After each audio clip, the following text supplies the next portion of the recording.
大家好，这位处整个耕作区的中央地带实在是有诸多的考量所以迟迟一直没有动手啊。除了有多种用途可以选择之外呢，当初避免被碎念在菜量供给呢还未超过家庭需求前也就先行搁置了，留到最后呢才进行处理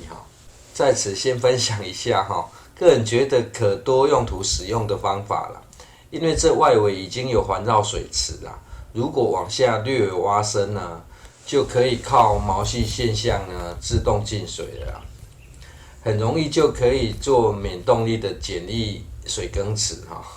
只是不好找水耕作物啦，外加没有大量土壤的需求移出的土壤呢实在不知移去做何种用途所以呢就只是先把可利用之处呢先想好了。这到目前为止呢也随着资材增加仍不断的思索着啦。而这若是挖深呢当堆肥草或是将表层晒干杂草后烧制草木灰也是可以的选择啦。直接让易肥与木作液渗入土里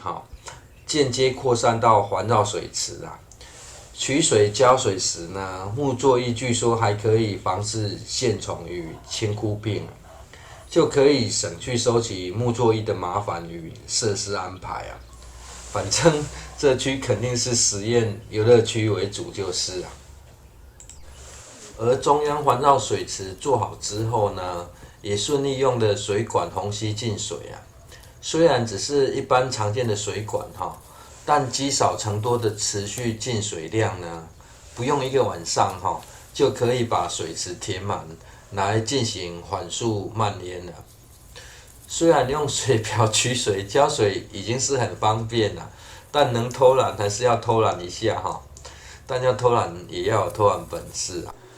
附近的婆婆妈妈时常说我很勤劳然后呢有时就会伴随奇怪的任务来解决遇到的问题不过勤劳的背后呢是真的想要偷懒所以呢先慢慢的进行走到高低位差调整从物理学的角度来说呢，这也是将位能转换成动能的过程白话一点呢就是利用重力让水往低处流啦。而若想要用蔓延的方式呢，让土壤自动将水吸附上去有个重要的概念千万别让水位过高这会影响到土壤的疏松度之外呢，从自然农法的角度呢，这还会影响到微生物的生存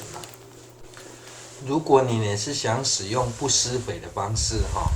对于土壤的保护呢就更为重要任何可以增进土壤生命力的方法就可以多尝试但是会伤到土壤改良的做法呢就要尽量避免用低水位蔓延的方式呢其实有个好处就是让走道里的蚯蚓或微生物往溪地上跑不但可以帮忙松土还可自动帮忙施肥当发现溪地上出现大量的养分呢，就可以在比较干旱的时候从溪地上方浇水让上方的养分呢融进土里因为可以在溪地上发现大量养分呢，意味着开始有大量蚯蚓活动从上方进行浇水呢，就可避免掉土壤过于湿黏的麻烦而这小孩子呢，据说家里买的一堆农具当玩具假日回来时呢，就会带回来玩现在这浇水器呢，本来装了一堆水把它当成水枪玩耍看到一副奇怪的景象完全不是人被狗追着跑而是人一路追着狗射击只好找事让它做帮刚挖起的边坡呢进行浇水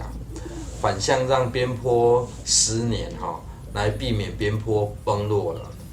而蔓延的方式呢，真的是蔓延因为这出水口的地势比较低逐渐累积水位后呢，会慢慢的往地势高的位置跑了。这与一般田间进水的方式也不同啊。田间进水与排水的位置呢，通常会在田的不同边哈，所以呢，作物的生长特性与种植位置呢，仍持续在调整中呢。以上也是个人自然农法哈，却采用慢烟的折中做法啦。在前后院走动时呢，就顺道慢慢的将瓦片移过来，连走路呢都不经意要排进流程里哈。毕竟呢，专程搬动瓦片的行为呢，实在太单调无聊了。记得要处理这区时呢，实在是想了好久才动手哈。剪接影片同时呢，又多了好多可以种植的方式的。施作的当天呢，假日还起了个大早哈，避免一下就被烈日给淹没了啦。这里的空间比较大哈，拍摄起来也会比较清楚啦，也就更容易看出哈瓦片上的卡榫方便性啊。因为内部并无堆积的土壤可用啊，所以呢，先直接下挖出一条沟槽哈。铺设的时候呢，多使用一根木棍哈，除了铺设起来可以比较笔直之外呢，也可当作呢简易的支撑使用。而这样的摆设方式呢，是真的不难哈。当围出第一个区域后呢，至少就有几十次的反复练习机会啊，手能生巧哈，又有卡榫可以利用哈，多做几次呢，就会很顺手了啦。相信很多观众朋友呢，只看过别人玩积木啊，却没能让自己有好好赏玩的机会哈。如果你刚好有瓦片可以使用呢，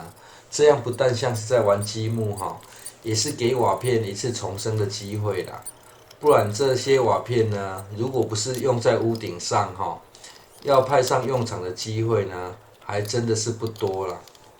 但对于若是有一大堆瓦片哈，不知道如何安排啊，